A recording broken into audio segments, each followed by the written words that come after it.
ప్రథమ చరిత్రలోకి వెళ్ళి చూస్తే కాళి, తార, చిన్నమస్త, భువనేశ్వరి, సుముఖి, బాల, కుజ్జ, వీళ్ళు ఏడుగురు కూడా ప్రథమ చరిత్రలో ప్రతిపాదింపబడినటువంటి నాయికా స్వరూపాలు.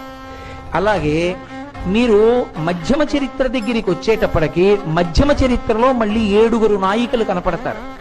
వాళ్ళు ఒకరు సరస్వతి, ఒకరు లక్ష్మి, ఒకరు కాళి, ఒకరు లలిత, ఒకరు దుర్గా, ఒకరు గాయత్రి, వేరొకరు అరుంధతి. ఈ ఏడుగురు మధ్యమ చరిత్రలో కనపడతారు. మూడవదైనటువంటి ఉత్తమ చరిత్రలోకి వెళ్ళి చూస్తే సప్తమాతృకలు అంటుంటాం మనం. బ్రాహ్మి, వైష్ణవి, మాహేశ్వరి, మాహేంద్రి, కౌమారి, చాముండ, వారాహి, ఈ ఏడుగురు నాయికలుగా కనపడతారు. మళ్ళీ ఈ మూడు చరిత్రల్లో కనపడినటువంటి 3 ఏళ్లు 21 సమిష్టి రూపాలైపోయి మళ్ళీ 7గా మారిపోతారు.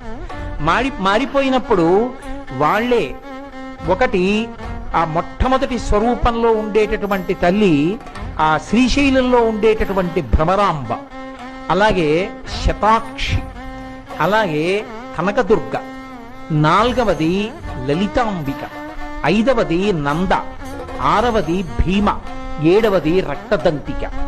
మళ్ళీ ఈ ఏడుగురు ఒకటిలోకి వెళ్ళిపోతారు. వెళ్ళిపోతే అది దుర్గ.